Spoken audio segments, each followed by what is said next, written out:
Oke, hari ini saya kasih tema berhubungan dengan kehidupan dan saya kasih judul hermeneutika kehidupan. Hermeneutik itu adalah istilah di dalam teologi, yaitu ilmu menafsir Alkitab. Lalu istilah ini juga dipakai untuk hal yang lain selain berhubungan dengan Alkitab. Dan sekarang kita akan membahas bagaimana kita mengamati tentang hidup, lalu menafsir tentang kehidupan. Setiap suku bangsa mempunyai cara memandang hidup yang berbeda-beda. Kalau dia dari aliran kepercayaan A, maka dia akan memandang hidup berdasarkan aliran kepercayaan. Di sini kita melihat ada kaitan antara iman kepercayaan dengan cara memandang dunia.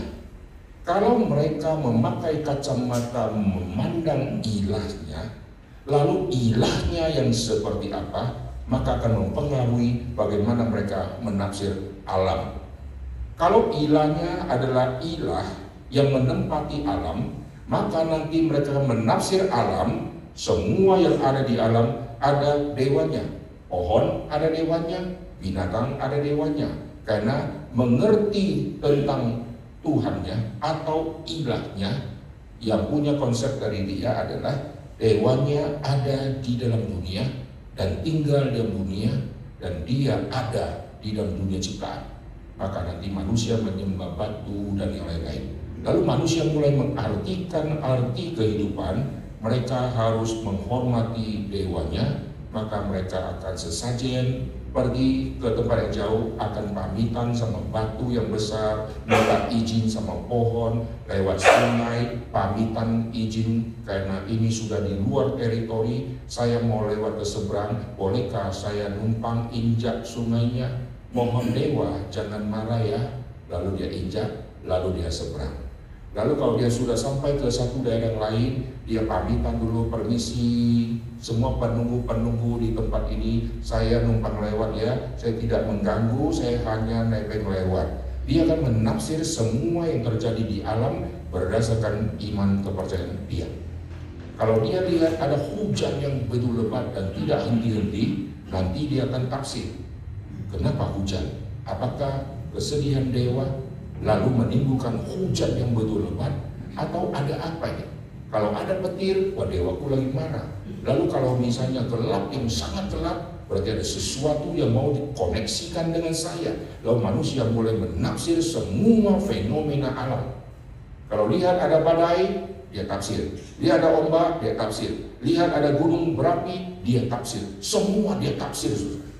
Lalu beda lagi ke suku bangsa yang lain yang mempunyai konsep ilah yang lain, nanti akan mempengaruhi semua kehidupan dia. Jadi jangan anggap remeh tentang iman, saudara. Kalau dia dari agama A, dia punya konsep Allahnya dengan konsep agama A, maka cara memandang dunia dengan cara agama A. Kita kenapa memandang dunia berbeda? Karena kita punya iman kepada Allah Tritunggal. Maka cara memandang dunia, caranya kita sama mereka pasti lain. Kita memandang kematian juga beda sama orang lain yang memandang kematian. Kita memandang berkat dengan kacamata orang yang memandang berkat yang berbeda dari agama kepercayaan. Ini semua beda. Dan herannya, di dalam kekristenan, meskipun kita berkata saya Kristen, tapi di dalamnya belum tentu punya iman yang sama. Oleh sebab itu, nanti setiap orang Kristen akan memandang yang ada di dunia dengan kacamata yang berbeda. Karena di dalam kekristenan sendiri sudah banyak iman-iman yang berbeda-beda.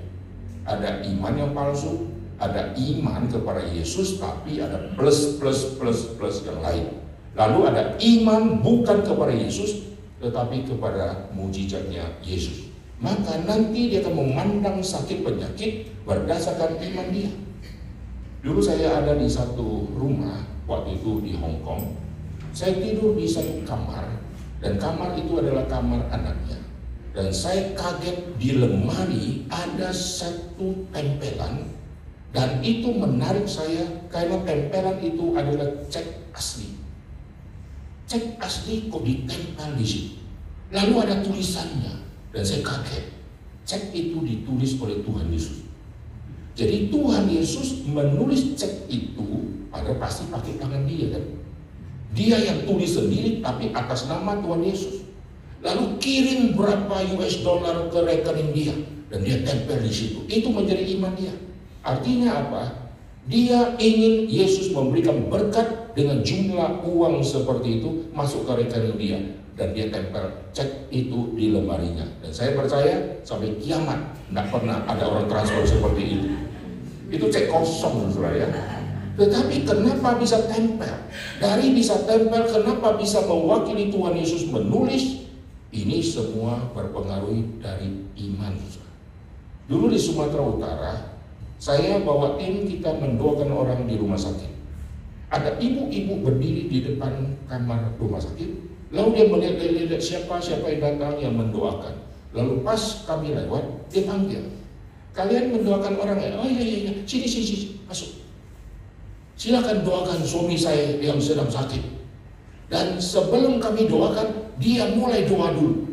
Minta kami doa, tapi dia doa dulu. Ini cerai kali si ibu ini ya. Ayo doakan. Jadi suami saya begini. Sebelum kita doa, dia doakan dulu.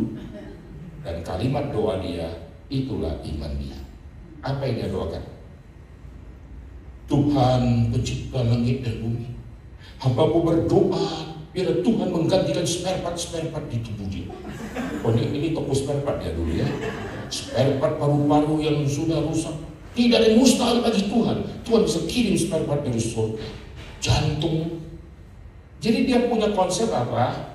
Semua penyakit kalau didoakan, Tuhan akan kirim spare part yang baru. Lalu waktu tiba saja saya doa, saya berdoanya lain. Jikalau kehendak Tuhan yang terjadi, Tuhan bisa sembuhkan dan Tuhan bisa panggil dia pulang. Nggak ada kalimat Tuhan ganti spare part, saudara ya. Setelah doa selesai, amin, muka dia nggak enak, saudara ya.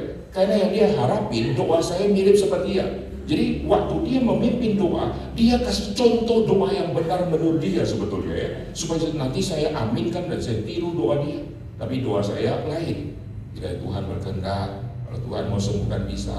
Walaupun tidak, Tuhan panggillah dia pulang karena sudah menderita kayak begini, saudara ya. Setelah selesai, kami pergi ke kamar yang lain. Dia berdiri di depan lagi. Lalu tim kami kan ada sebar, ada yang di lantai 2, ada yang di lantai 1. Lalu waktu tim kami selesai, mereka turun. Waktu dia lihat, dia nggak tahu itu tim kami. Dia panggil, Pak, tolong doakan suami. Nah, menarik, karena kami tahu dia panggil tim kami yang lain untuk doakan. Maka setelah selesai kami mendoakan orang di rumah sakit, kami kan kumpul. Lalu sharing. Pak, gimana Pak? Tadi Bapak disuruh masuk. Iya.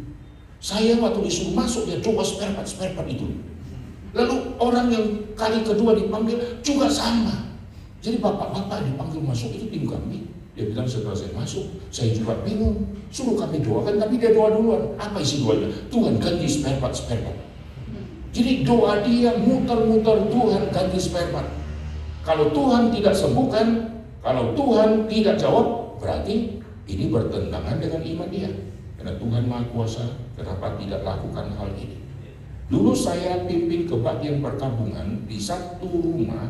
Ini seorang istri yang masih sangat muda, suaminya kena usus buntu, lalu pecah dan keracunan dan hitam mukanya. Saya pertama kali lihat muka orang keracunan mengerikan, saudara. Waktu dia di ICU, kami sudah besuk dia dan mata dia sudah tidak bisa buka dan sudah begini. Dan waktu dia mati di plester dan mukanya hitam semua. Dan dia dibawa pulang untuk buat kebaktian duka di rumahnya. Waktu kami tiba di rumahnya, apa yang dia katakan? Saya tidak mau kuburkan suami saya karena saya klaim janji Tuhan. Yang mana yang janji Tuhan kepada dia, saudara ya? Lazarus 4 hari sudah meninggal, dibangkitkan. Maka saya menanti ini hari pertama, hari kedua, hari ketiga. Saya aminkan hari keempat setelah dia mati, Yesus bangkitkan dia. Wah, kacau nih orangnya. Udah lalat-lalat mulai datang, dia masih beriman akan bangkit. Sudah hari keempat, dia sudah siap untuk menanti kebangkitan. Setelah itu hari kelima, 6, nggak bangkit-bangkit saya. Akhirnya dikubur dan berapa tahun kemudian dia nikah lagi. Kalau suaminya bangkit nggak nikah, nggak dapat suami ya. sangat mengerikan. Kenapa bisa lakukan menunggu sampai suaminya bangkit? Karena iman. Maka kalau kita dengar firman Tuhan, salah dengar, salah di dalam kelakuan. Salah dengar, salah aplikasi. Salah dengar, salah klaim janji Tuhan. Kita dengar benar, muncul iman yang benar. Dengar salah, muncul iman yang salah. Sekarang saya kasih saudara beriman ya, tapi iman yang salah ya, gampang sekali susah. Tadi waktu saya masuk ke sini ya, di lantai bawah saya lihat ada satu setan warna hijau, dan dia dada sama saya. Nah, ini omong kosong punya ya, cara lucu ya, dan sorohan. Siapa yang tinggal di sini ya? Yang tidur di sini kita lihat nanti malam kalau mati lampu. Tadi di toilet juga saya lihat ada nenek-nenek tua tidak berkepala, dia jongkok di sini. Di tangga saya lihat ada 2 anak kecil botak di sini. Kita cerita semua horor-horor ya. Sekarang kita tenang-tenang ya. Lalu kita pulang. Di sini siapa yang tinggal? Oh, aman saudara ya. Seandainya ada yang tinggal ya. Oh, setelah selesai sapu, mendadak mati lampu. Berani ke toilet nggak? Langsung kebayang-bayang saudara ya. Ada orang di toilet lorong gitu kan. Kita kalau dengar yang salah akan muncul iman saudara. Contoh ya, kita datang ke kebaktian ya.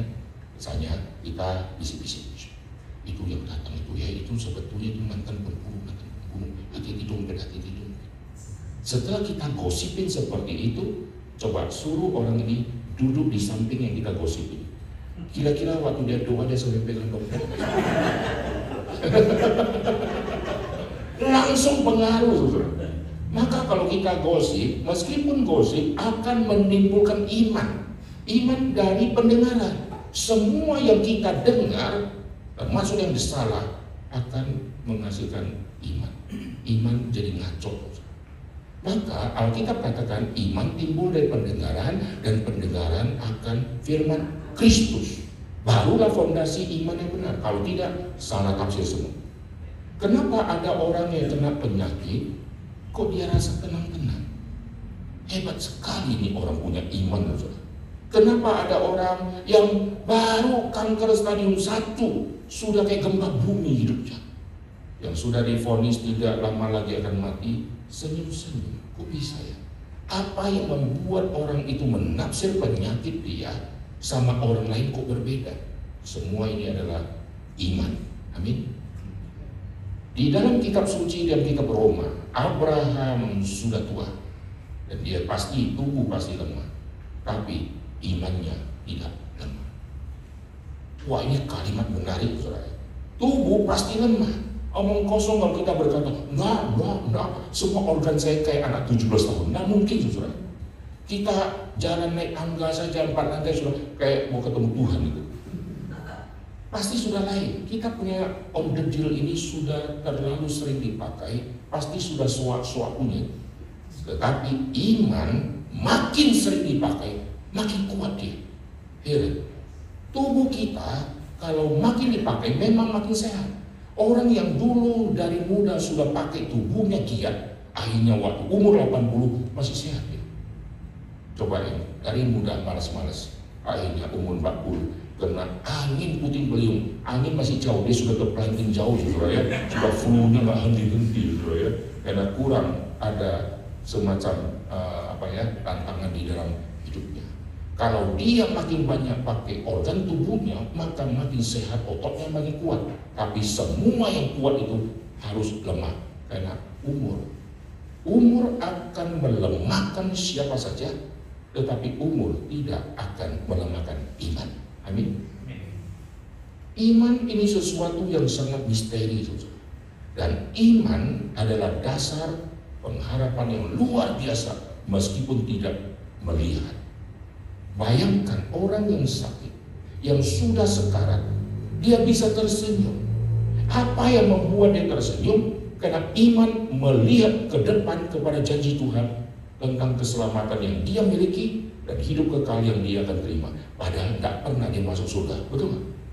Itu namanya iman. Iman menerobos semua keterbatasan dan iman memandang ke depan. Maka saudara perhatikan, jangan anggap remeh saya dengar, yang penting firman Tuhan, yang penting apa saja dari siapa saja saya mau dengar, itu nanti akan menghasilkan iman tanda petik. Saya dengar yang salah, muncul iman. Saya dengar yang mau ngaco-ngaco, muncul iman. Dulu ya, ada anak yang waktu dia dengar satu lagu, dia dengarnya salah. Begitu nadanya dia dengar salah, maka dia akan anggap itulah nada yang benar. Lalu sekarang dia dengar lagu yang versi benar, dia akan hakimi lagu itu karena dia bilang itu salah. Karena dia sudah dengar, dia sudah muncul kepercayaan ini yang benar. Rubah dia setengah mati. Suruh ganti satu nada setengah mati karena sudah terbiasa. Dulu ada satu bapak, dia kalau dapat tulisan Mandarin dan tidak bisa baca, dia tidak mau tanya orang. Dia langsung cek ke sumbernya, nadanya kalau keluar dibacakan itu seperti apa. Setelah dia tangkap, dia ikuti, baru dia tanya orang. Kenapa? Kalau dia tanya orang Surabaya, Mandarinnya beda saudara ya, medok-medok. Tanya orang Medan lain lagi nanti, karena Medan Hokkien bisa campur Indonesia. Lu mau belok boh, gitu ya? Ada belok gitu ya, boh lagi, campur semua. Apa yang Palembang saudara, lain lagi. Nanti yang kalau Kalimantan ada nadanya, nada orang Kalimantan lagi. Maka dia tidak mau terkontaminasi dengan nada lain, dia mau dengar yang orinya. Ini kuncinya. Maka anak-anak dari kecil harus dengar semua yang orinya. Amin. Dengar dulu semua yang aslinya. Dulu orang tanya Pak Tong, saya ini ada anak kecil ya, saya mau kasih dia belajar piano. Menurut Pak Tong, saya beli piano yang murah dulu, dia belum bisa main, saya beli dulu yang 5 juta. Nanti kalau dia sudah mahir, saya beli yang 10 juta. Kalau sudah mahir, seganti lagi yang lebih bagus. Menurut Pak Tong bagaimana? Apa yang beli yang mahal-mahal, nanti dia main-main lalu jatuh-jatuhin mana, lalu lecet-lecet, kan sayang kan? Kita punya konsep sesuai dengan pertumbuhan anak, kasih yang jempreng-jempreng dulu. Yang penting tangannya sudah mahir, baru ganti yang benar. Pak Tong berkata tidak. Begitu pakai yang jempreng, dia akan nangkap nada daunnya jempreng, dia anggap itulah suara piano asli. Setelah itu dia akan menghakimi semua suara berdasarkan suara pertama yang dia dengar. Maka pendengaran ini satu hal yang sangat penting sebelum kita acting ini. Semua orang salah melakukan karena salah mendengar. Kita orang Indonesia selalu salahnya di situ. Dari zaman sekolah. Misalnya masuk kelas, soal dibagi, langsung kipu-kipu jawab. Kita nggak mau dengar instruksi kan? Setelah jawab selesai, kita aman. Lalu kita kumpul. Ternyata di instruksinya dikasih kalimat begini. Lingkari yang salah. Mati. Langsung 0 nilainya. Dia jawab semua hebat, dia semua dia lingkari. Masalahnya yang disuruh adalah lingkari yang salah. Ya lingkari yang benar yang mana dong? Dengar, ini kuncinya susah. Maka kalau kita sudah dengar, ini kalau sudah clear, kita nanti menafsir semua jadi clear susah. Misalnya ya, nanti Bapak pergi ke satu tempat, Bapak akan lihat patokannya satu gunung di sebelah kiri, ini di pedalaman. Lalu di kanan ada satu pohon yang buahnya agak unik sedikit. Kita kan dengar, kita imajinasi. Lalu dari dengar ini, sekarang mata akan konfirmasi. Katanya ada gunung, yang mana ya? Oh ini gunungnya. Mata konfirmasi apa yang didengar dan kaki ikut melangkah.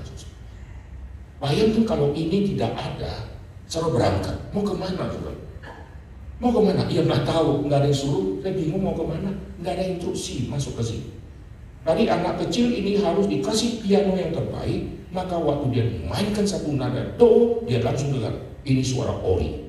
Nanti bawa dia ke toko piano yang murahan, langsung dia tes, dia tahu ini jelek, ini jelek, ini jelek, ini jelek. Harus dengar yang asli dulu. Kenapa banyak orang Kristen sekarang kok gampang pindah ke ajaran sesat? Karena tidak pernah dengar yang asli sejak kecil. Kalau kita sudah dengar yang asli, tidak mungkin bisa ditipu. Di bawah ada ban ya, Kita nggak pernah lihat ban asli ya. Kita nggak pernah tipu. Coba tipu pemilik ban. Dia lihat dari jauh, saya sudah tahu ini palsu punya. Kenapa? Karena sudah lihat asli. Kenapa saya nggak bisa bedakan mana emas asli dan emas palsu? Karena nggak punya emas asli, gitu ya. Yang ada cuma cincin kawin, gitu ya. Coba tipu toko emas. Dari dia lihat di jari palsu. Apalagi kalau dia sudah sentuh barang itu, langsung dia tahu ini palsu, betul kan? Karena dia sudah tahu yang asli.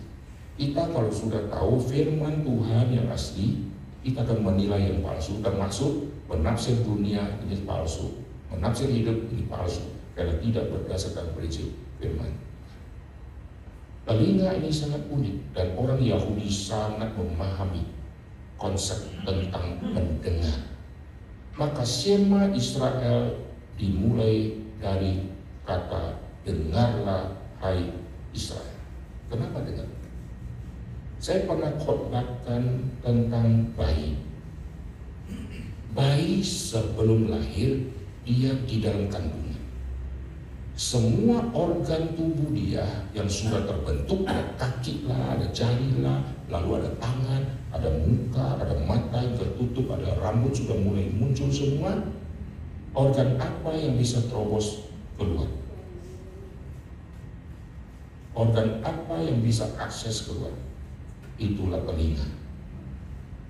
Maka dari dulu saya dengar kalau ada ibu-ibu kalau hamil kasih Walkman. Jangan dulu ada Walkman, sekarang ada Walkman saudara. Yang ada man yang walk itu. Kasih temper, kasih lagu dangdut. Nanti kalau dia lahir jadi agak beringas nih. Merok, mau jalannya kayak apa kau gitu. Kalau kasih musik klasik, tenang dia. Iya kan ya? Waktu si anak tendang-tendang, mamanya rasa sakit kan ada tangan keluar di sini nonjol. Mamanya lus, cok, tenang kau cok, diem dia, hebat. Telinga si anak menerobos keluar. Maka waktu Walkman ditempel ke sini, dia bisa tenang di dalam. Dan dia bisa tebak mama lagi panik atau tidak karena dengar detak jantung dari mama. Maka di dalam dunia anak-anak atau dunia bagaimana anak dilahirkan lalu tidurnya bisa pulasnya lalu gendongnya masih bagaimana, itu ada teori. Seorang anak kalau sudah lahir, mama kalau gendong taruh kuping si anak ke dada karena dia akan dengar musik masa janin dia. Duduk, taruh di daerah jantung, pulas dia, nanti tidur dia. Karena itu bunyi yang dia dengar. Lalu kenapa anak kok suka main air? Karena habitat dia di rahim air semua. Maka cemplung ke air, nak mau keluar dia. Maka orang-orang bule itu tahu, begitu anak lahir cemplung ke kolam renang, berenang dia. Karena di dalam sudah berenang terus dia. Cuma kita ketakutan karena mamanya panik dulu pada tenggelam. Anak kalau berenang dia histeris, jangan. Hanya anak sudah dewasa mati tenggelam. Mestinya semua anak jago renang karena dunia dia adalah air dan semua manusia pasti jago renang. Tapi karena ditakut-takuti jadi tidak bisa saya. Maka lihat kembali, dengar ini akan mempengaruhi.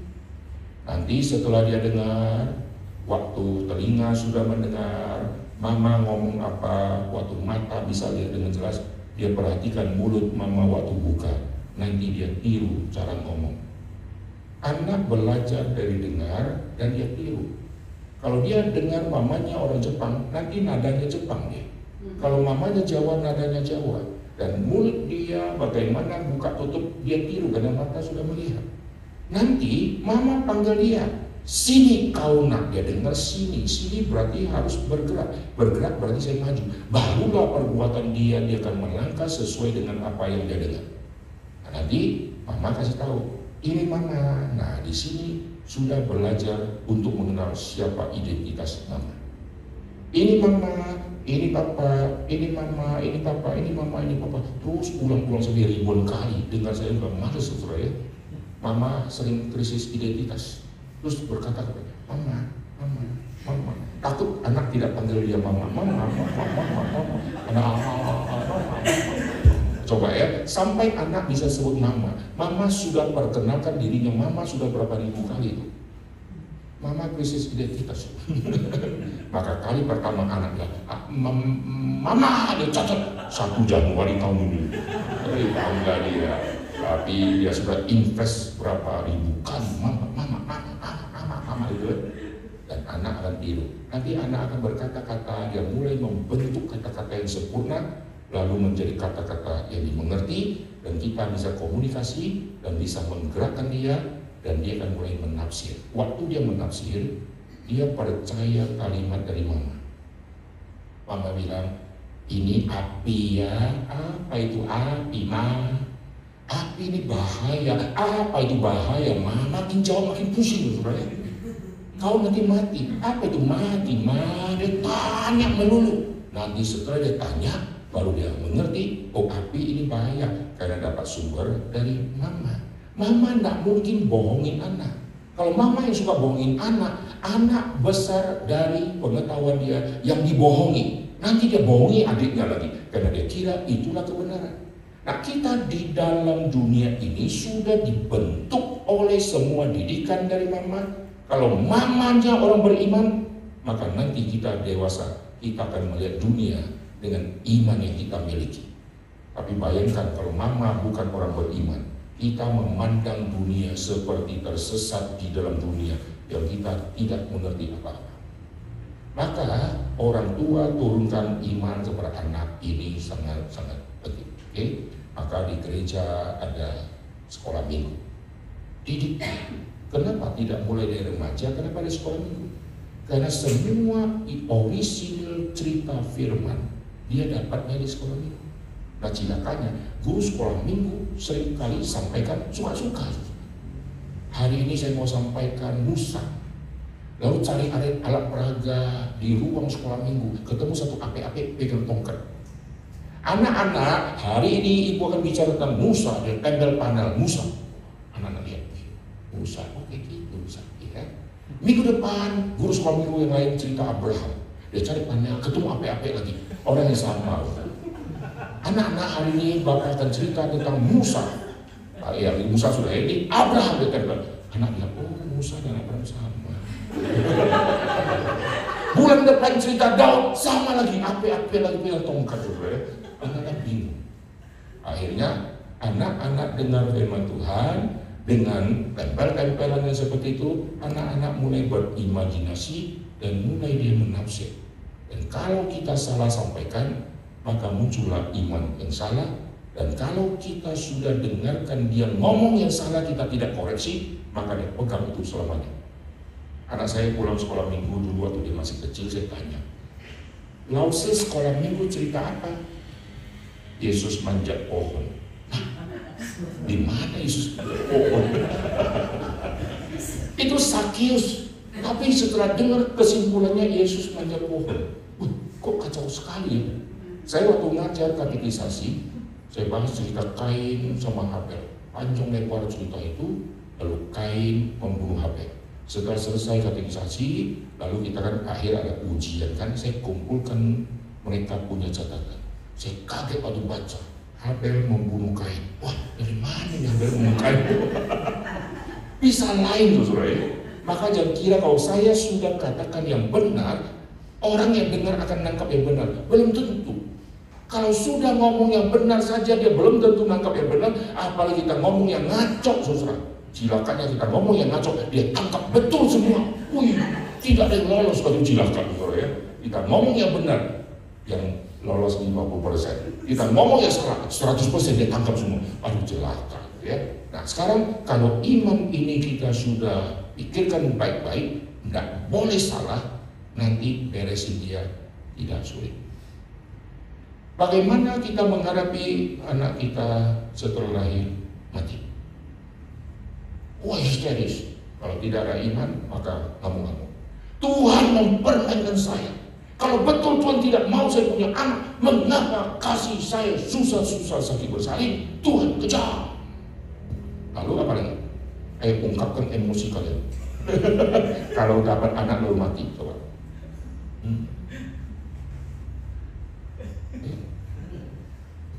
Kalau anaknya kelihatan jelek, jadilah gendam.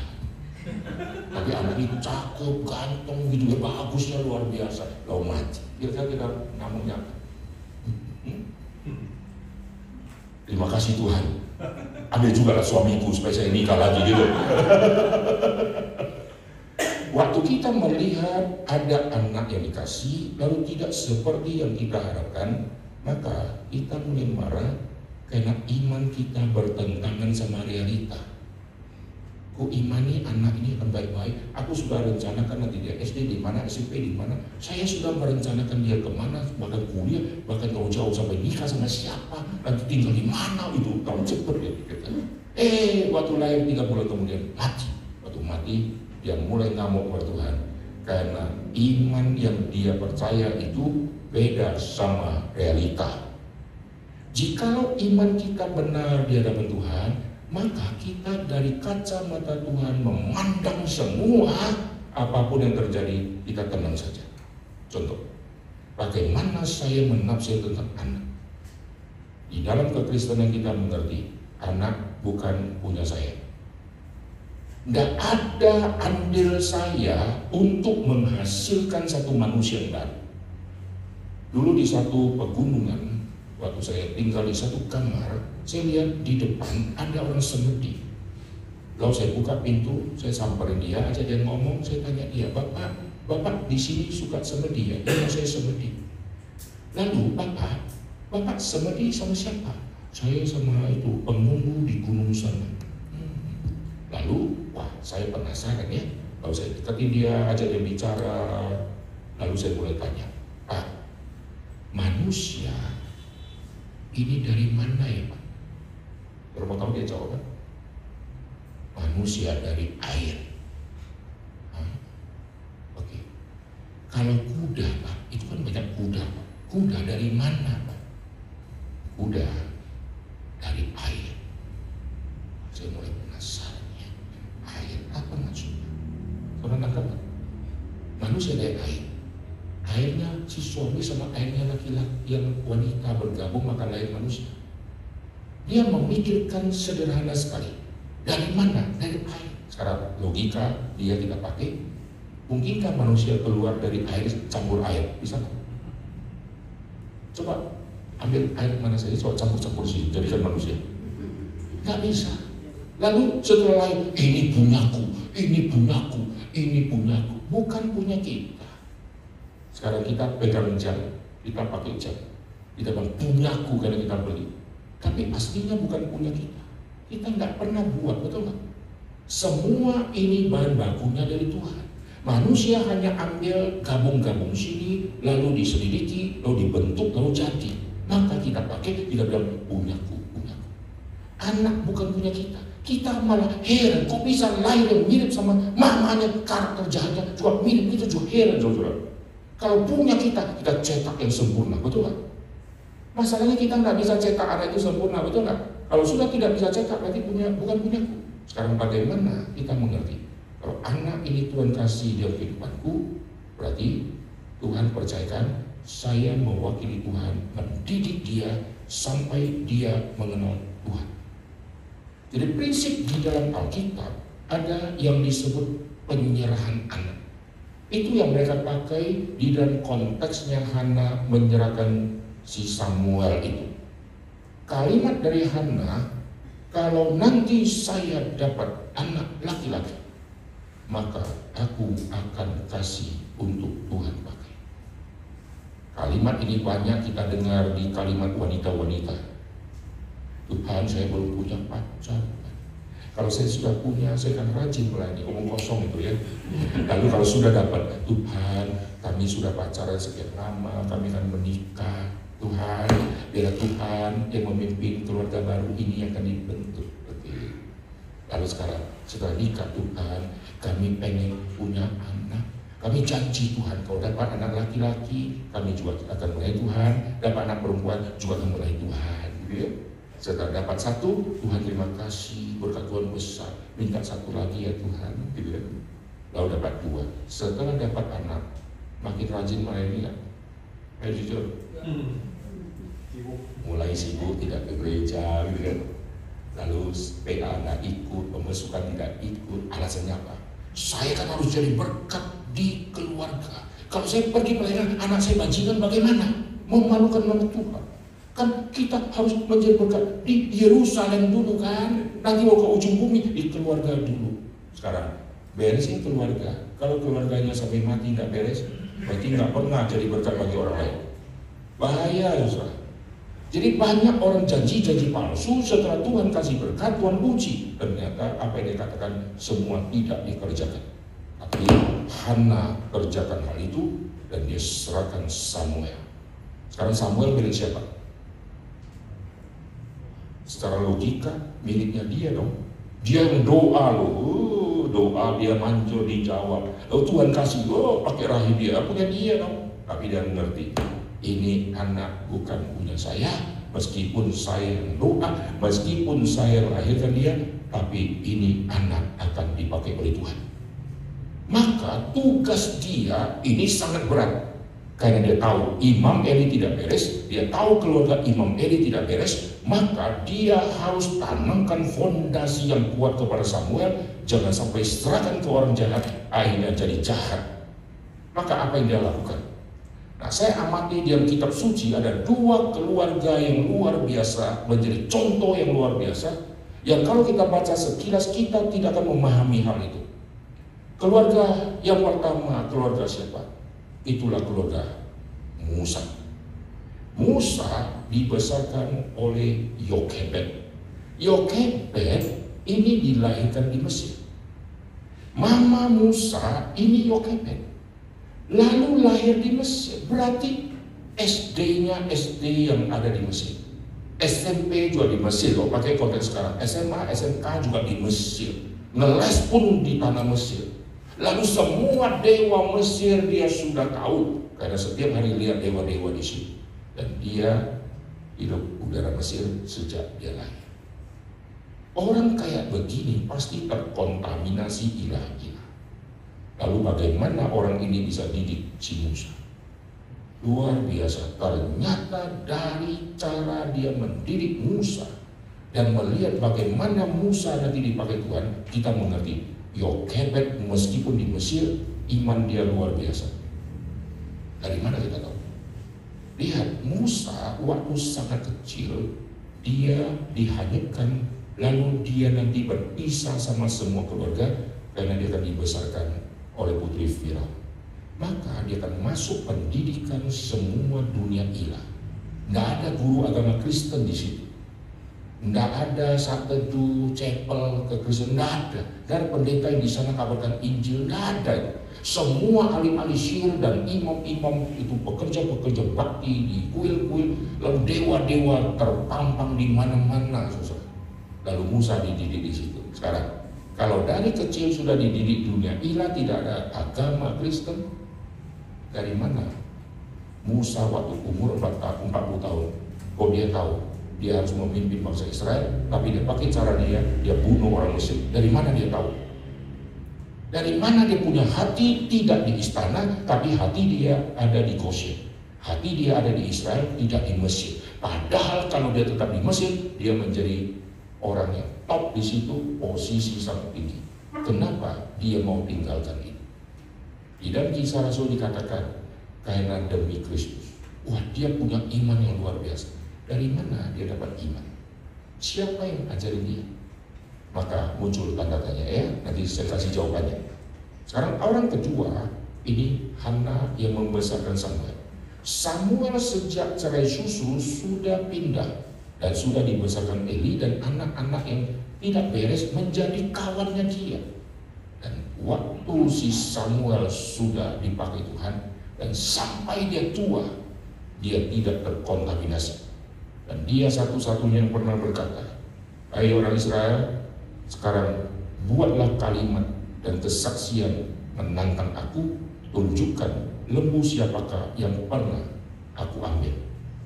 Siapa yang pernah saya rugikan, lapor kepada saya." Dan dia umumkan.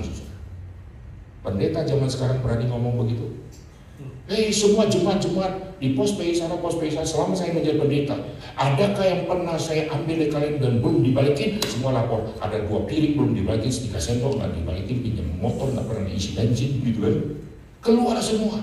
Dan Samuel waktu menantang, kalimat muncul, tidak ada. Orang Israel menjawab, tidak ada. Dari mana Samuel bisa mempunyai iman seperti itu? Karena pengaruh dari mama yang membesarkan. Kapan mama membesarkan lalu mempengaruhi? Itulah detik-detik saat menyusui. Di dalam tradisi Yahudi, menyusui sampai cerai susu, itu cerai susu umur 3 atau sampai umur 4. Maka saat itulah penurunan iman terus dimasukkan. Karena itulah saat yang sangat-sangat penting. Kita tanam pohon, kuncinya waktu dia kecil. Kalau pohon ini adalah pohon pinang, dia akan besar dengan tegak lurus. Tapi waktu dia kecil, dia mulai bengkok karena diinjak tikus, kita biarkan dia. Setelah batangnya kokoh, kita lurusin, sudah tidak bisa. Maka waktu kecil. Kenapa kita piara anjing tidak langsung beli yang umur 25 tahun? Langsung kita dimangsa dia. Kenapa beli yang baby-baby? Supaya latih dia. Supaya dia tahu suara kita, supaya dia masih bisa dididik, belum terkontaminasi. Kenapa piara burung? Ada yang piara dari lolohan, suap dia, supaya nanti dia mengerti apa yang kita perintahkan kepada dia. Maka kecil itu sangat penting. Musa disusui oleh mamanya, dan mamanya tahu suatu saat akan berpisah, maka mamanya terus turunkan iman kepercayaan. Nah, ini tema yang sangat penting, dan saya sudah masukkan ke YouTube. Waktu saya khotbahkan tema ini, dan saya ambil dari bahasa asli di dalam bahasa Yunani, mendidik anak, itu kata anak, itu bukan saat anak itu dilahirkan. Orang Yahudi dan orang Yunani itu, di dalam konsep pendidikan mereka mengerti, pendidikan bukan saat dia lahir, sudah dimulai saat di dalam janin. Maka kenapa perlu tempel Walkman? Didik dia. Kupingmu harus dengar klasik. Kenapa kita ngomong kepada dia dengan bahasa yang lembut? Karena kita sedang mendidik dia, komunikasi sama dia. Meskipun dia belum bisa menjawab, tapi dia merespon dengan ketenangan, kita tahu dia mengerti. Jadi itu pendidikan. Maka anak-anak ini sangat penting. Nah, sekarang kenapakah anak remaja bisa bunuh diri? Karena salah menilai diri. Kenapa salah menilai diri? Karena tidak ada iman sejak masa kecil. Maka orang tua yang harus dituntut oleh Tuhan. Kenapa? Karena tidak belajar firman dan tidak didik anak dengan baik-baik. Kalau dia bukan orang Kristen, ya urusan dia. Karena dia di luar kekristenan. Tetapi kalau dia di dalam kekristenan, Tuhan tuntutnya double-double. Kalau non-Kristen memang tidak punya Alkitab, dia pakai fondasi apa? Ya semua akan dihakimi. Tapi kekristenan kalau sudah menjadi orang Kristen, kalau dia sudah mengaku orang Kristen, tidak didik dengan iman kepercayaan, Tuhan tuntut mama dan papanya. Nah sekarang kita kembali ya. Jadi waktu kita menafsir tentang kehidupan, tidak melihat kasus A, kasus B, kasus C, sampai kiamat dah habis-habis. Kenapa ini cerai ya? Ini pukul istri, ini pukul suami, ini pukul ini pecahin kaca, kita beresin. Aduh kalau kaca pecah, kita ganti kaca baru, tangan yang sobek, kita pergi jahit. Itu nggak sesimpel itu. Kita harus belajar untuk selesaikan dari akarnya. Nah sekarang masalahnya akarnya sudah busuk. Maka bagaimana kita bisa beresin? Maka satu-satunya cara adalah orang itu perlu ada KKR. Sehingga betulkah dia sudah lahir baru? Kalau dia belum lahir baru, percuma kita suruh dia lakukan apapun, pasti kembali lagi ke kubangan. Satu babi dia suka main di kubangan. Lalu kita bawa dia ke rumah, kita latih dia supaya tidak lagi ke kubangan.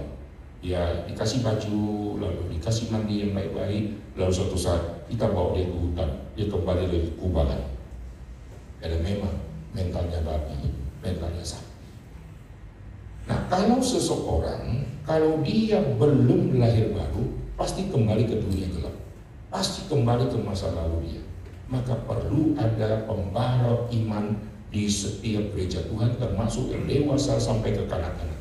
Karena Tuhan serahkan ke orang tua tidak didik dengan baik. Lalu orang tua sudah tidak sanggup lagi berkata-kata kepada anak, karena anak langsung close, blokir WA-nya mama. Lalu caranya gimana? Peranan gereja sekarang. Maka gereja sangat-sangat penting. Dan beban berat dari keluarga-keluarga ini seolah-olah ditimpakan ke gereja. Lalu gereja ada satu keluarga yang bertikai, di gereja ada satu keluarga yang lagi broken home, ada satu keluarga yang baik-baik, semua keluarga kumpul di gereja. Dan pendeta yang satu orang ini akan menggembalkan semua yang koslet-koslet ini. Susah enggak? Lalu pendeta bagaimana menggembalakan? Pendeta mau ajarin, semua sudah koslet di rumah. Anak belum rusak di masyarakat, sudah dirusak oleh mama dan papa di rumah. Anak tidak mungkin main sama tetangga, anak main dulu di rumah, betul kan? Anak belum pernah keluar sama tetangga, dia keluar sama mama dan papa. Anak rusak dulu di rumah, lalu setelah rusak minta gereja beresin, kok enak? Dulu zamannya waktu belum ada COVID, maka orang ingin anaknya tidak terjebak main handphone. Setelah masa COVID, semua anak harus punya handphone karena Zoom. Kalau tidak punya handphone, nggak lulus nanti dia. Mau belajar pakai apa kau itu kan? Nah, sebelum ada masa COVID, anak-anak yang sudah terikat gadget, lalu yang disalahkan hamba Tuhan. Orang tua salahkan begini. Ini gereja ya. Anak saya dibawa ke sini tetap kecanduan handphone. Coba lihat program di pemuda dan remaja, isinya apa? Doktrin ini, doktrin ini. Mana ada tema bagaimana menanggulangi kecanduan gadget. Hanya gereja mulai ganti tema-tema remaja. Pacaran yang benar, yang baik, bagaimana gadget-gadget, bagaimana sikap menghadapi gadget dan seterusnya, semua keluar. Bisa selesai tidak? Sekarang kita balik tanya, AI mau sesi-sesi anak remaja ada tema menghentikan gadget. Sekarang saya tanya lagi, yang belikan anak handphone siapa? Lihat handphonenya, handphone terbaru loh, kecepatannya tinggi loh. Lalu rumah pasang wifi, yang bayar wifi siapa? Coba rumah pasang wifi yang loadingnya 15 hari, pakai handphone nggak dia? Wifi diganti kecepatan tinggi, kuota ditambah, handphone dikasih layar yang tinggi sehingga waktu main game tidak lemot. Coba kasih Nokia yang kayak zaman dulu yang batu bata itu. Coba dia browsing, tapi kiamat lu nggak ketemu. Yang kasih fasilitas mama, yang kasih bayar pulsa mama dan papa, lalu anak kecanduan minta pendeta selesaikan, kok enak. Dan setelah selesaikan, wah mama senang, mama kecanduan nonton drakor nggak selesai. Anak di kamar, kutuki si mama. Saya main handphone tidak boleh, dia sendiri nonton drakor sampai jam 4. Dulu ada anak ya, dipukul oleh mamanya. Wah, kenapa mama pukul saya? Mama kan sayang saya. Karena mama sayang kamu, maka mama pukul kamu. Sayang kok pukul, dia nggak ngerti.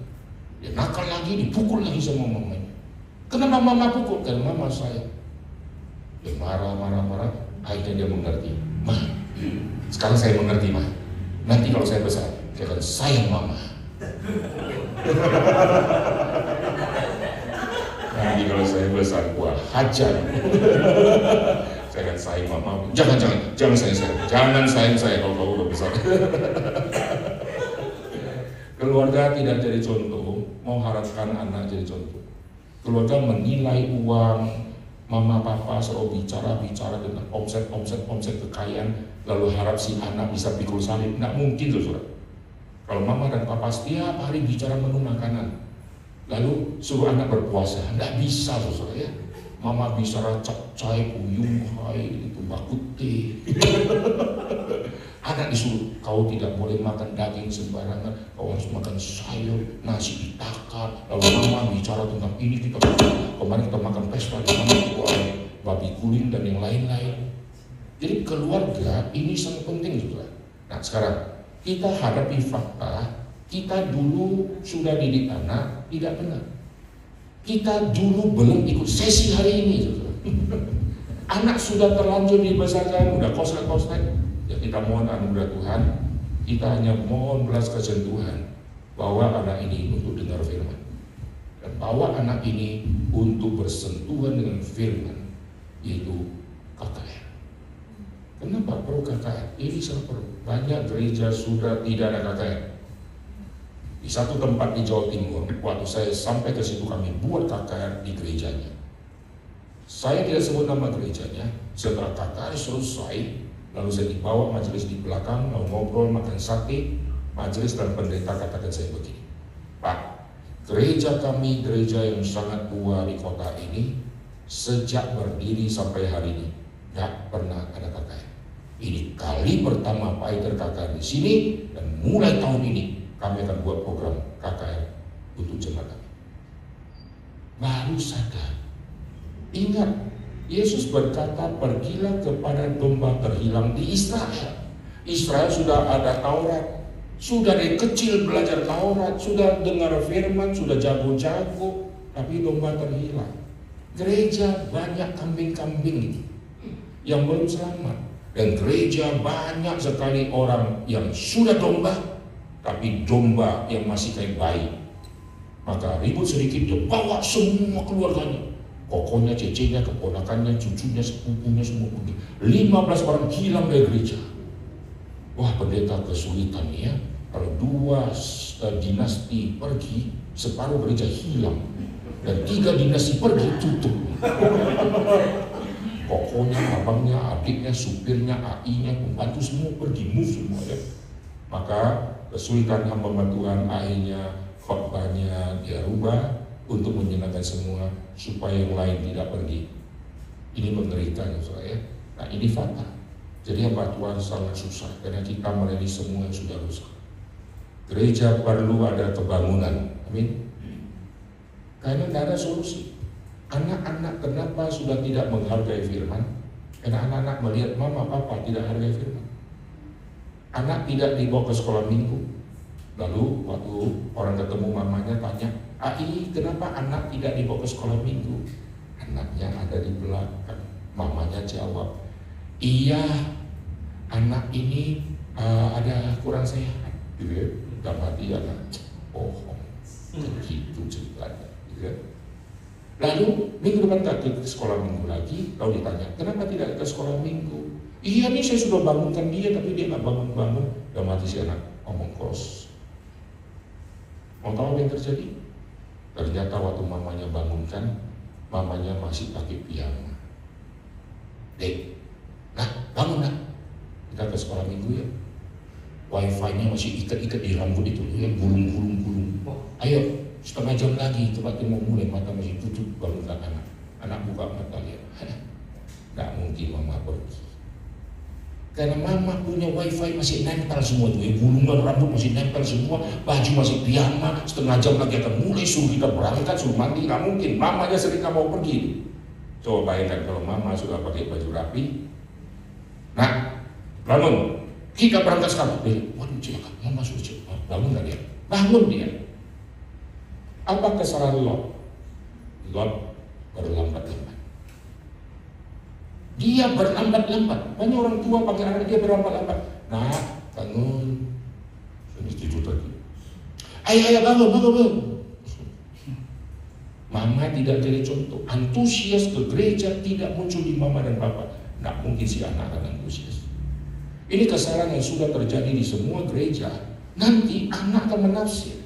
Dia menafsir, mengapa saya sekolah kok susah, belajar kok susah, saya akhiri hidup. Maka dulu ada anak yang waktu mau bunuh diri, dia tulis di medsos, dia tulis melalui dunia maya, saya akan setelah pergi, ini pakai bahasa sederhana ya, nanti kalau saya sudah pergi jangan salahkan siapapun, ini adalah keputusan saya sendiri. Anak kecil bisa tulis seperti itu karena dibebankan beban berat tanpa mengerti kenapa dia ada di bumi. Anak ini dari SD di les Sempua. Apa ini Sempua? Kau harus belajar semua. Lalu setelah sekian tahun, Sakamoto lagi, Kumon, les biola, les cello, les piano. Namanya nyanyi saja fals, anak dipaksa untuk baca partitur. Kayak si anak sudah SMA, bunuh diri dia, stres, hidup bebannya berat sekali. Ini semua dicekokin, bisa bahasa Jepang, bahasa Korea, bahasa apa saja, semua dicekokin. Hanya anak belum melihat dunia dengan beres, dimasukkan semua harus dipelajari. Akhirnya dia jenuh dan bosan luar biasa, dan dia bunuh diri. Ibu-ibu juga sama. Iman tidak ditumbuhkan, begitu ada kesulitan, anak mati, suami mati, lalu dia mulai ngamuk-ngamuk. Kita mestinya mempunyai pikiran yang terbalik. Contoh, anak ini lahir di keluarga saya, dia bisa 1 tahun bersama dengan saya lalu pergi. Biasanya kita ngamuk, kenapa Tuhan kasih saya cuma 1 tahun? Kalau tidak mau, lebih baik nggak usah. Kita harus balik. Terima kasih Tuhan, minimal 1 tahun saya pernah berjumpa dengan dia. Dia bukan milik saya, tapi Tuhan taruh di keluargaku. Ya saya pernah satu rumah sama dia. Terima kasih Tuhan, 1 tahun saya pernah mengajari dia. Kalau kita punya sikap hati kayak begini, kehilangan apapun tidak pernah kita sedih, betul gak? Sekarang dapat suami, setelah suami sekian lama mendampingi, suami harus pergi. Terima kasih Tuhan, setelah 5 tahun saya dampingi suami dan dia setiap malam mengeluh sakit, Tuhan sudah hentikan sakitnya. Selalu pikirnya seperti, kenapa Tuhan jahat kau panggil dia sekarang? Tuhan turunkan dia 2 tahun lagi. Kalau kamu panggil, oke lah. Setelah Tuhan turunkan 2 tahun, 2 tahun dia akan menderita lagi, ulangi semua kesalahan, sakit penyakit yang dia alami. 2 tahun dia setengah mati. Kalau saatnya sudah tiba, Tuhan panggil, mengucap syukurlah karena penderitaannya sudah berakhir. Amin. Tapi ada juga yang bersyukur karena dia mau kawin lagi. Jadi waktu kita hadapi usaha bangkrut, wah kebakaran, pabrik saya kebakaran. Sekarang kita merenung, Tuhan, dari nol saya mulai tidak ada apapun. Sekarang waktu kebakaran, saya tidak jadi nol. Saya sudah ada 1 rumah, saya ada 2 mobil, anak saya sudah sampai kuliah ke Jerman. Jangan langsung patah hati. Baru 1 pabrik kebakaran, seolah-olah hartanya sudah ludes. Enggak, rekeningnya masih banyak, minimal cincin kawin masih ada di rumah, betul nggak? Lalu itu loh berlian yang dia baru beli itu, istrinya masih ada di Brankas. Lalu anaknya masih di Amerika, transferan masih jalan. Hanya 1 pabrik kebakar, dia sudah gempa bumi gitu. Mestinya kalau saya kebakar Tuhan, waktu saya datang ke bumi saya nol, nggak punya apa-apa.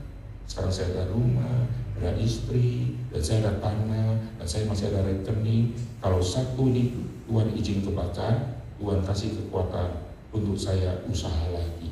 Selesai tak? Pokoknya saya akan tunggu jawaban Tuhan. Kalau Tuhan tidak jawab saya, maaf Tuhan, besok saya tidak akan ke gereja lagi. Wah, dia ancam Tuhan, keterlaluan itu ya. Nah, kita kalau hadapi semua kesulitan, iman kita sekarang yang akan diuji. Maka kalau kita mau lihat rohani seseorang gampang, harus ada susah.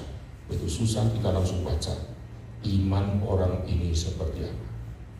Kalau sudah lihat iman orang ini baik, anak ini atau orang ini ditaruh di mana saja, nggak usah khawatir lagi. Karena kalau punya anak sudah didik dengan baik-baik imannya, kirim dia sampai ke luar negeri kemana, nggak usah khawatir. Dia akan gunakan uang dengan baik, dia akan disiplin waktu dengan baik. Waktu saya gembala di Surabaya, saya umumkan, saya bilang, mau nggak semua jemaat ikut kita melatih anak kita? Wah, sebagai setuju, sebagai tidak. Apa yang dilatih? Biasanya kami di gereja ya, orang-orang kalau misalnya hamba Tuhan yang lain di gereja masing-masing, gajiannya di akhir bulan atau di awal bulan? Akhir. Apa bedanya di akhir bulan sama di awal bulan? Kalau kantor kasih gaji akhir bulan atau awal bulan? Coba kantor balikin kasih gaji di awal bulan, kabur semua karyawan, betul nggak?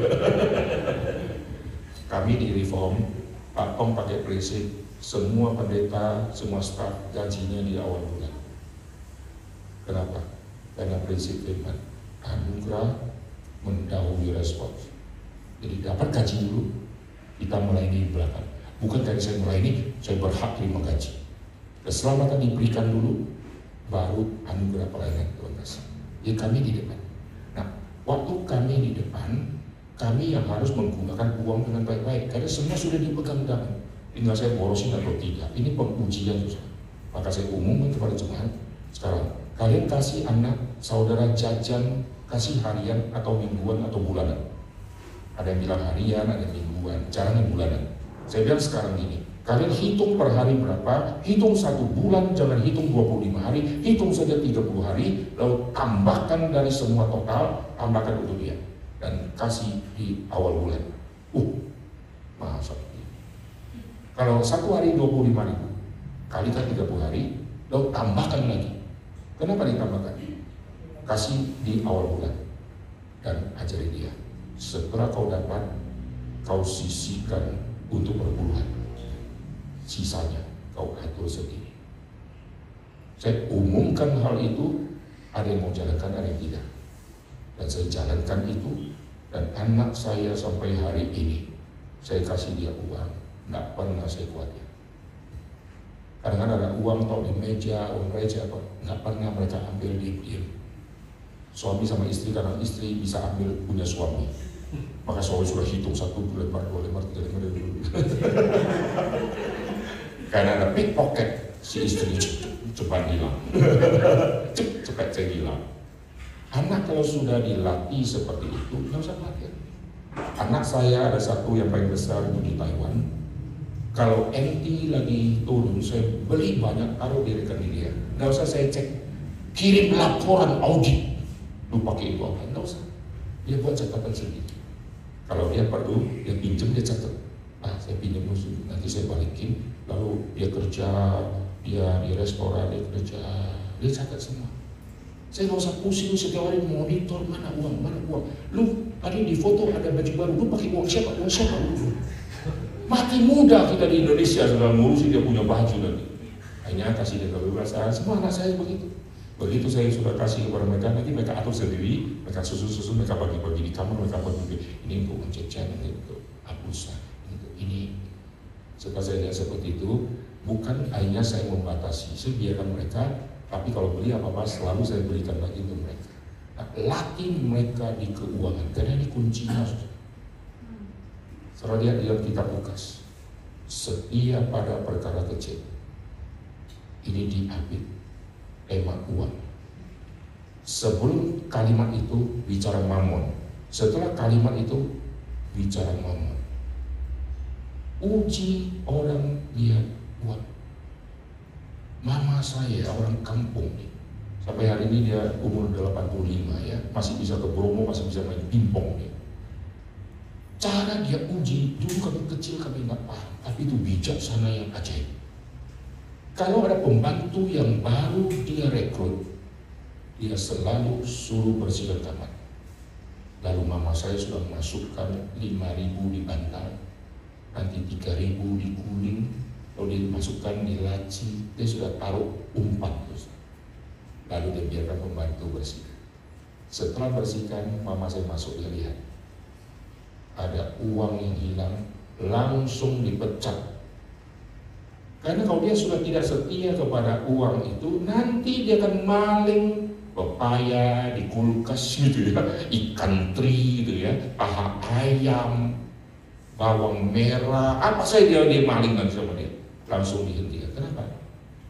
Karena menggunakan uang ini satu kriteria yang sangat penting untuk uji orang. Kalau di uang dia sudah tidak jujur, nggak mungkin Tuhan percayakan harta yang lain. Itu rahasianya. Dan di mana hartamu, di situ hatimu. Kalau harta dia dari hasil kejahatan, hatinya pasti jahat. Lihat sekarang banyak gereja-gereja besar pecah gara-gara ini. Saudara jangan kira, wah ini pendeta bagus kok, firman Tuhannya bagus, omong kosong. Lihat, menguji orang itu dari ini. Kenapa Yudas Iskariot gagal? Karena dari awal dia sudah pencuri. Alkitab katakan sejak mulanya dia sudah pencuri. Maka orang kayak begini tidak mungkin dipakai Tuhan, hanya bunuh diri dia. Ini masalah keuangan. Dan masalah keuangan di Alkitab Tuhan sangat ketat. Kenapa akan dibunuh?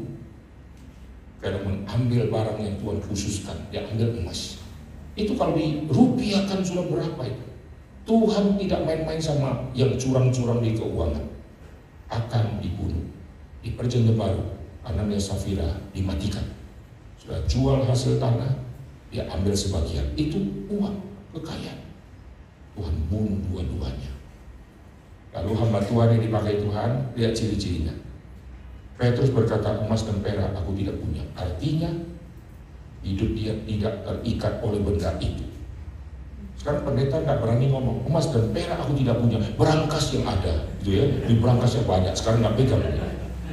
Lihat pendeta-pendeta sekarang, satu-satu hanya pecah. Pecah gara-gara apa? Uang. Sama mertua pecah, sama anak pecah, anak sama anak pecah. Lalu ketua sinode juga tersangka. Uang semua itu. Saudara, uji orang gampang, saudara. Lihat kalau dia jadi bendahara, bagaimana dia gunakan uang.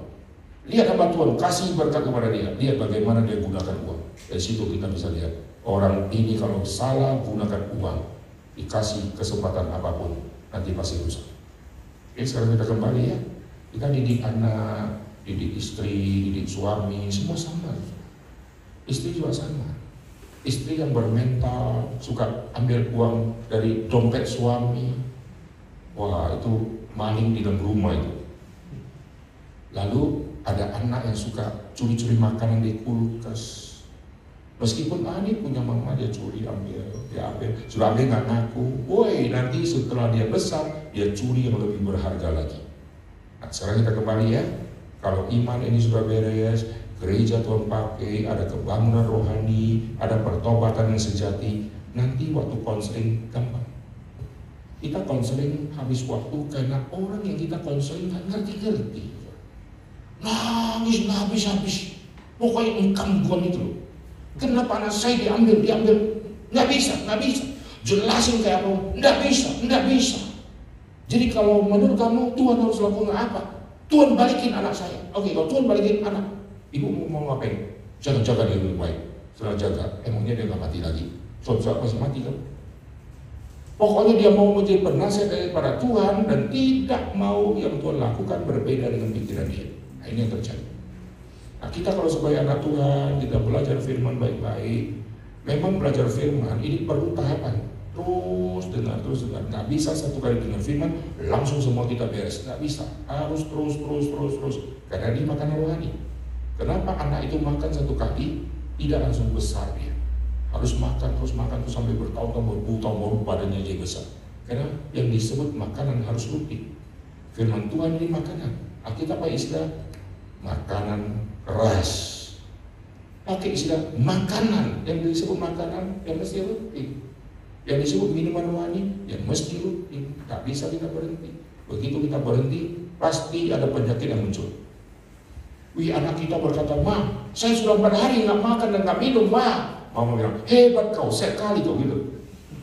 Langsung berkata, "Cacingan kau nih ya. Mau ke dokter, bahaya kau, bahaya. 4 hari nggak makan ini namanya cari mati, betul kan?" Tambah satu lagi, "Ma, saya nggak 4 hari tidak buang, Ma." Mama bilang, "Bagus, simpanlah gitu." Tidak masuk, bahaya. Tidak keluar, juga bahaya. Itu hukum yang Tuhan kasih dalam dalil hidup manusia. Ada yang input, harus output. Saudara, kalau dapat berkat Tuhan untuk saya, sudah berapa berkat yang kita terima untuk saya, maka buncitlah perut kita nanti. Harus ada output, betul kan? Tuhan sudah cipta kayak gini, masuk keluar. Semua yang input itu mesti harus keluarkan dia. Kita makan apapun nanti keluar, minum apapun harus keluar. Ini matching, sehingga itu yang disebut tubuhku bertumbuh sempurna. Di dalam rohani kita bertumbuh kurang sempurna karena kita terus terima, kita kurang memberi.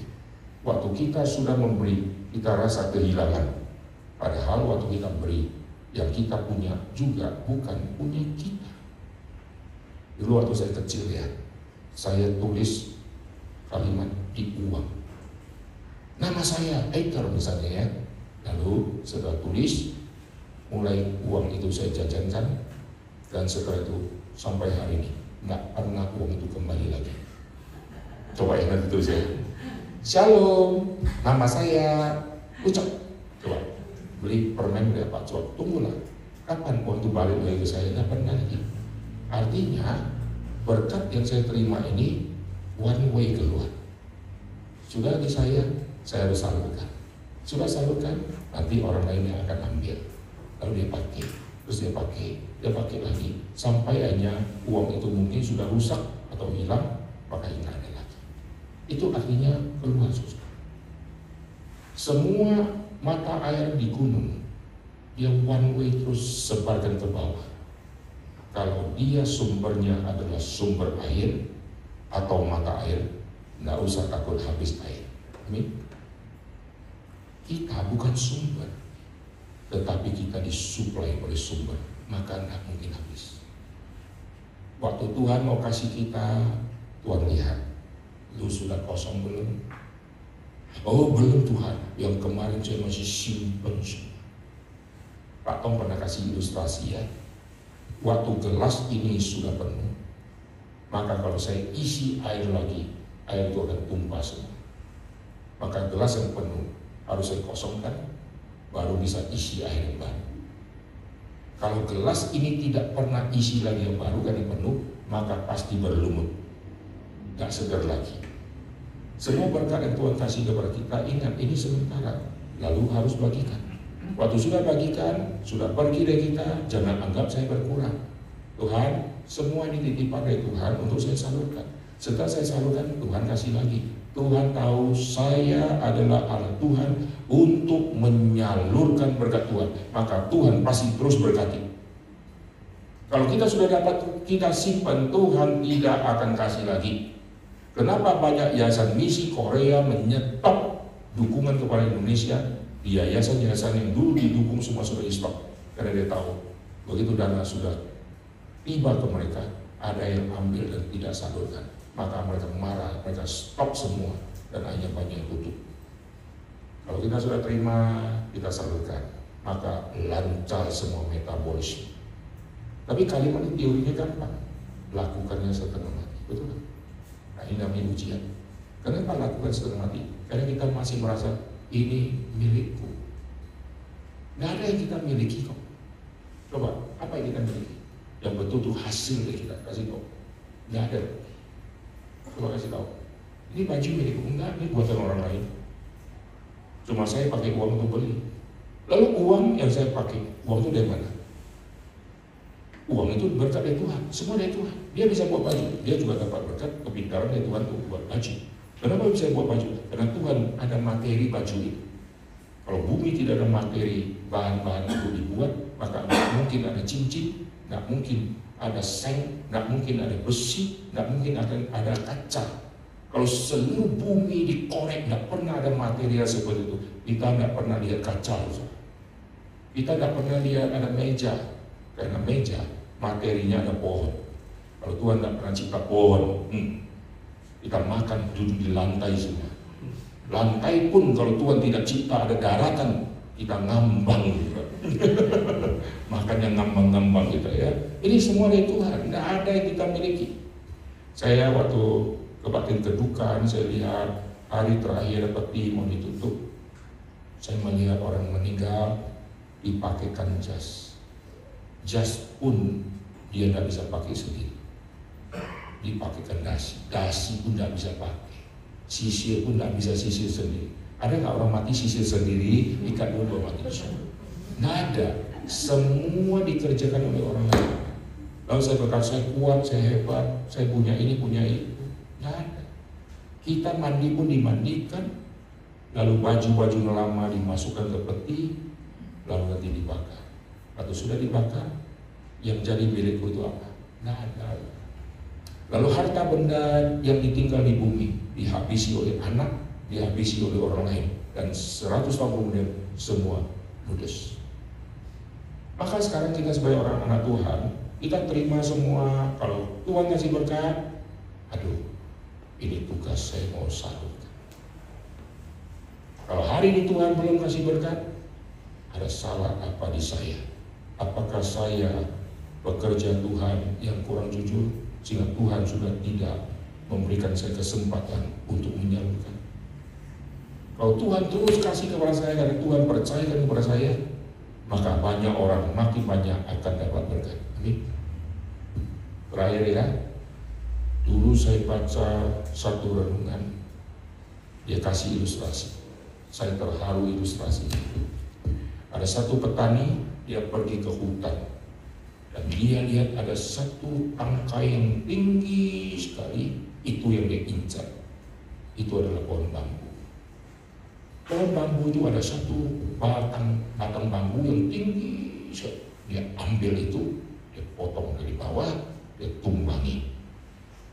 Waktu dia tumbangi batang itu marah. Kenapa kamu memotong saya? Saya ini sudah tumbuh tinggi sekali, kenapa kau jatuhkan saya?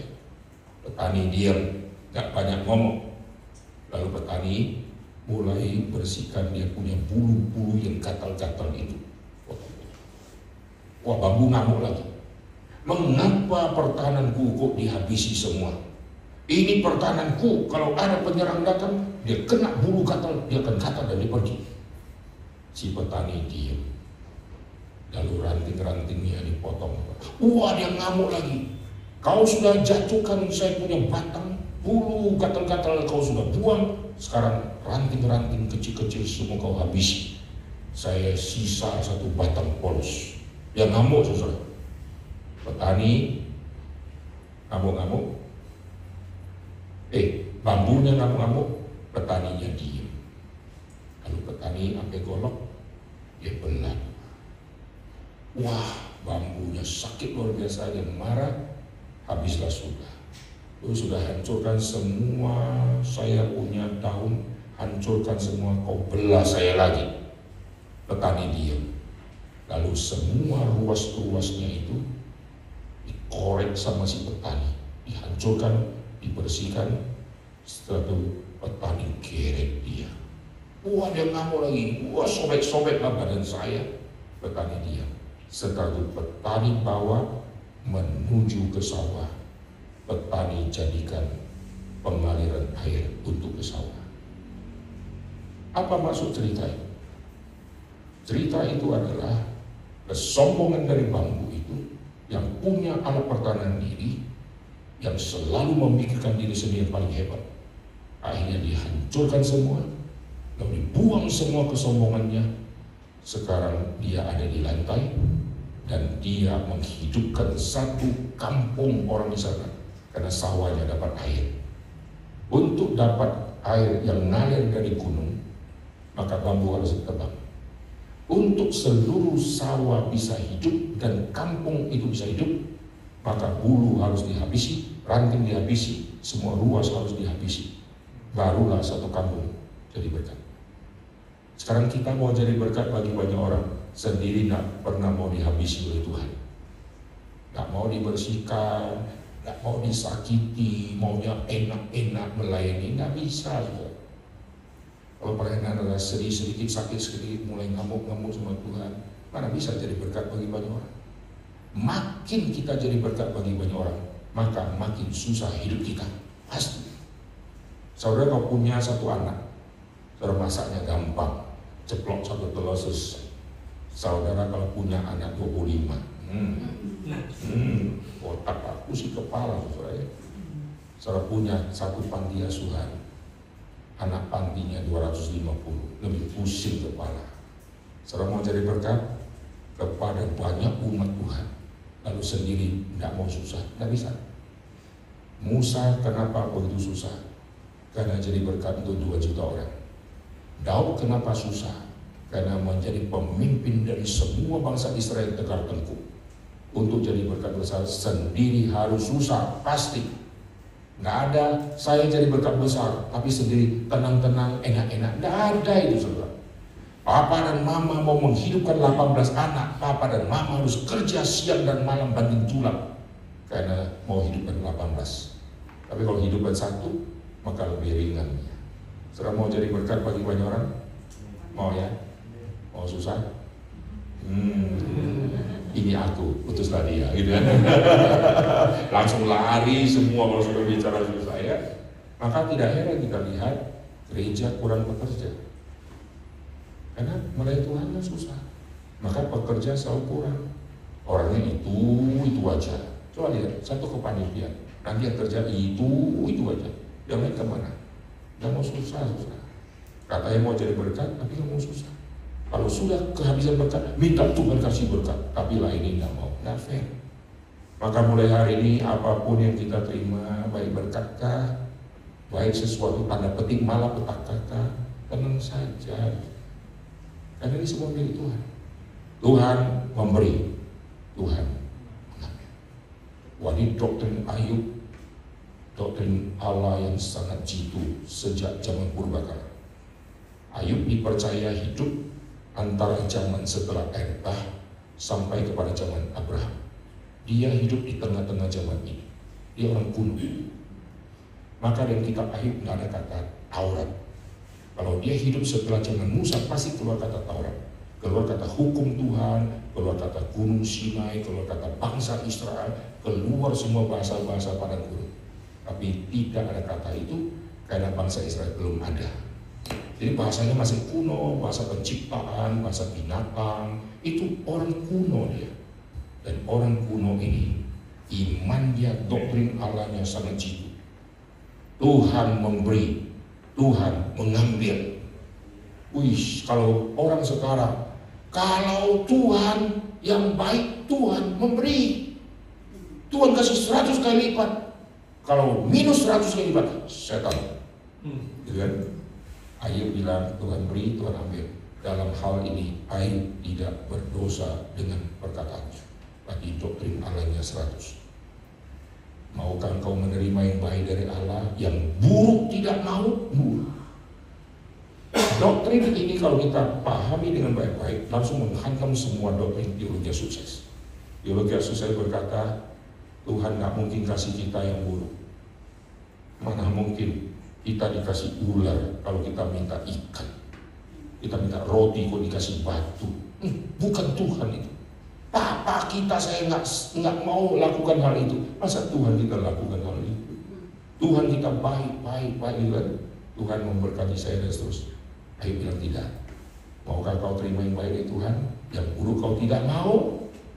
Dalam kesemuanya ini Ayub tidak bersalah. Tuhan konfirmasi. Ini orang hebat, saudara. Ayub. Dan Ayub meskipun orang hebat, tetap ada kesalahan dia. Karena setelah dia diserang banyak oleh teman-teman dia kosret, dia sendiri goncang. Kita perlu komunitas. Ayub tidak ada komunitas. Orang satu-satunya bisa menjadi penolong Ayub itu istrinya. Tapi istri tidak beriman. Maka Ayub kehilangan penolong dia. Diserang gila-gilaan. Akhirnya dia mengata-ngatai Tuhan. Sampainya Tuhan tegur dia dan dia berkata, sekarang aku cabut semua yang pernah kukatakan itu. Baru dia sadar. Kita bukan Ayub, saudara. Ayub sudah lewat masanya. Kita dia lemah, kita perlu ada sparring partner. Maka perlu cari sparring partner yang kuat. Nah, persekutuan di sini salah satunya untuk sparring partner. Ini persekutuan yang sangat aneh, yang sangat unik. Saya tidak pernah menemukan ada persekutuan seperti ini sejak saya jadi Kristen. Uniknya di mana? Gabungan dari semua cabang-cabang bisa gabung. Di sini ada cabang mana saja? Di KRI mana saja? Bangka Besar ada di sini. Kemakmuran di sini. Bungur di sini. Lalu Kelapa Gading di sini. Dwi warna. Lalu gereja hanya bisa kumpul kayak gini di sidang sinode. Itu pun gak pernah di sidang kalau dia datang. Setiap bulan kumpul kayak gini, nggak akan kerjakan. Semua sibuk masing-masing, betul kan? Lalu semua saling iri. Ini bisa kompak. Heran susah. Ini unik. Saya nggak pernah ketemu ada persekutuan yang menggabungkan semua cabang-cabang bisa satu bulan selalu semua kumpul. Setelah itu kembali ke cabang masing-masing. Dan tidak pernah ada persekutuan dihadiri ada banyak pendeta.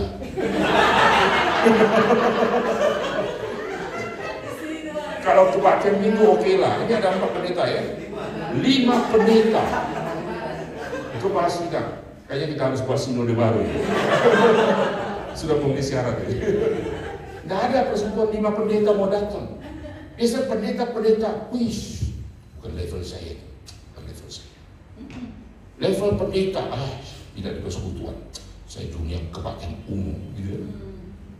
Lalu kalau pendeta datang tidak khotbah, bisa nggak mau datang. Puji Tuhan, ini pendeta tapi saya khotbah. Saya rasa bersalah mengambil porsinya mereka. Dan saya dihukum berdiri lama begitu. Ini tidak pernah ada, ya. Maka kita bersyukur kalian punya hati yang lain, gitu ya. Kayak Kaleb sama Yosua, lain jiwanya, bukan kelainan jiwa, gitu ya. Lain jiwanya. Ini jiwanya lain. Kalian kebersamaan kalian hebat. Jarang di cabang-cabang majelis yang satu bisa ketemu majelis lain. Karena biasanya mereka ada musuh-musuhan. Musuh-musuhan yang dunia bisnis lah. Satu jemaat pindah ke cabang lain, langsung mulai curiga lah, pendeta sama pendeta mulai ada konflik lah. Di sini bisa gabung semua. Ajaib tuh saya, luar biasa. Mari kita tepuk tangan. Ini sudah berapa tahun ada di sini? Kayak gini. 15 bulan ya. Berarti sudah 1 tahun lebih ya. Bisa ada begini ya. Harap tidak dibubarkan sinode. Nah, gereja-gereja banyak kegiatan, itu pasti ada kegiatan untuk lokal gereja. Tapi untuk menggabungkan semua kayak ini, gereja tidak ada kekuatan. Nah, kalian lakukan ini, bisa kumpul, ini ajaib sekali ya, puji Tuhan ya. Dan ini pasti dari gembala-gembala senior yang sudah turunkan semacam pengertian sehingga tidak munculkan konflik. Kenapa anak pertama sama anak kedua bisa ribut? Karena kadang-kadang orang tua yang munculkan konflik. Karena anak pertama dia sama papa hopeng, anak kedua sama mama, dan mama sama papa kurang hopeng. Akhirnya ada buat partai. Banyak anak dipecah oleh mama dan papa. Tapi di sini luar biasa ya. Ini pasti gembala-gembala yang baik-baik ya. Tepuk tangan untuk gembala-gembala semua. Benar loh, saya nggak pernah hadir di persekutuan kayak begini dari cabang-cabang. Dan ada 5 pendeta ada di sini. Mestinya sesi hari ini sampai besok pagi. Karena setiap pendeta kalau khotbah sampai besok pagi nggak pulang. Oke, saya akan kasih kesimpulan. Waktu kita mau jadi berkat, ingat Tuhan akan buat kita sakit. Dan sebelum kita jadi berkat harus dibenahi pendengaran. Kuncinya pendengaran firman. Nah, puji Tuhan sekarang di zaman medsos kita gampang dengar firman. Dulu mau dengarkan firman setengah mati mesti beli kaset. Sudah beli kaset puter, kegulung dia di dalam.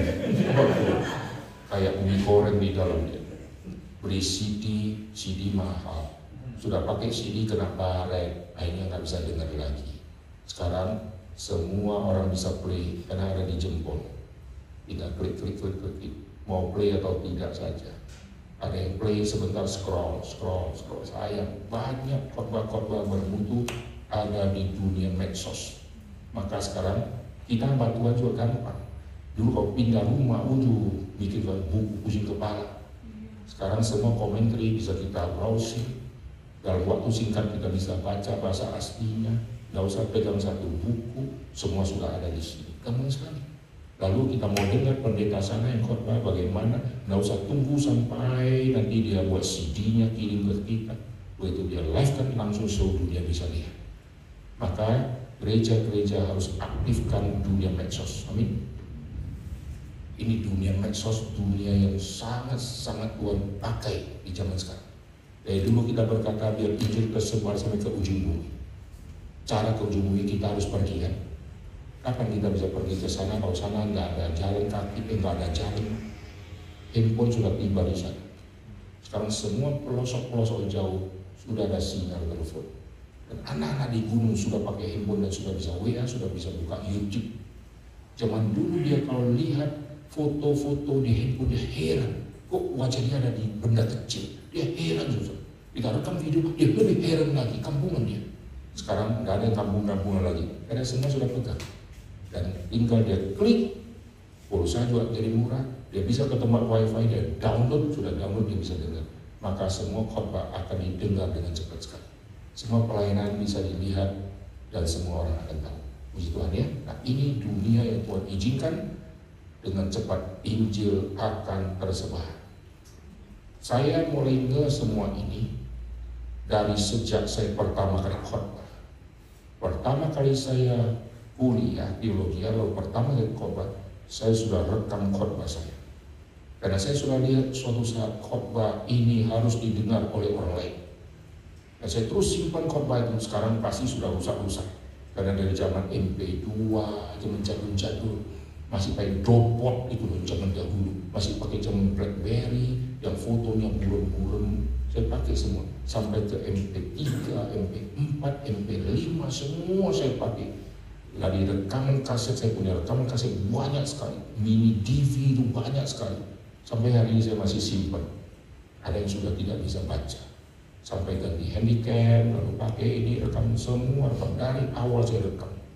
Harap apa? Harap suatu saat kalau sudah kesempatan ini diupload dan orang bisa dengar. Nah, untuk orang bisa dengar, saya yang setengah mati. Tadi sebelum saya kesini, saya masih selesaikan khotbah yang saya baru upload di YouTube. Ini saya rekam sendiri, saya edit sendiri. Ini suara gaun nanti saya habisi, suara noise saya matikan, lalu saya masukkan ke YouTube, saya upload sendiri. Saya kerjakan sendiri semua. Dan sampai kadang dini hari kurang tidur, edit suara sangat capek. Maka waktu pertama saya khotbah di sini saya bilang lampu matikan. Karena nanti dia backlight setengah mati, wajah kita susah sekali. Dan kalau khotbah di kedukaan paling susah.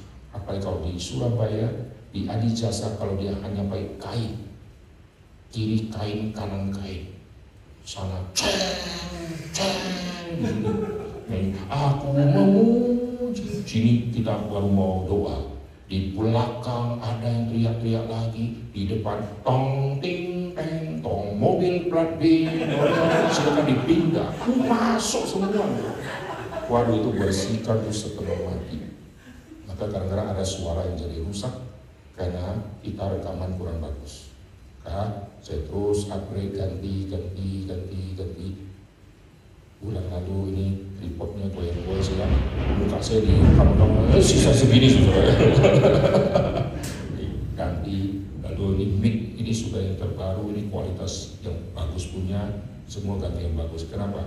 Karena untuk firman harus diperbaiki.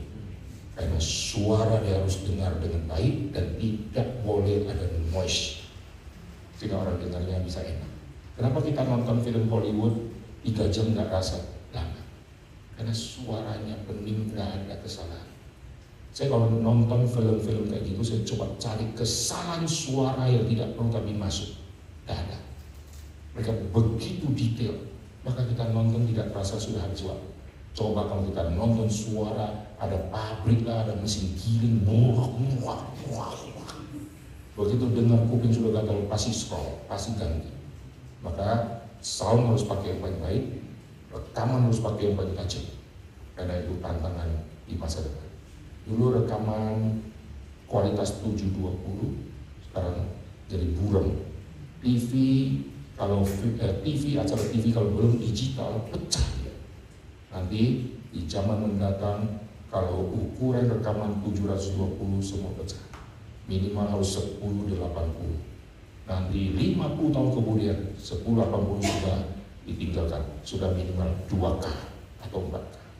Sekarang sudah ada rekaman yang 30-an K. Luar biasa, tajamnya luar biasa. Lalat pun salah. Dia tidak itu daun tekuk ke ternyata TV itu ya. Saking tajamnya ini dunia. Maka kita bersyukur ya, kalau Tuhan taruh kita di sini, ingat bagaimana Injil tersebar sampai keluar. Kalau Tuhan kasih berkat kepada kita salurkan. Kalau ada musibah terjadi, ingat iman terus berpegang kepada kata Tuhan. Amin.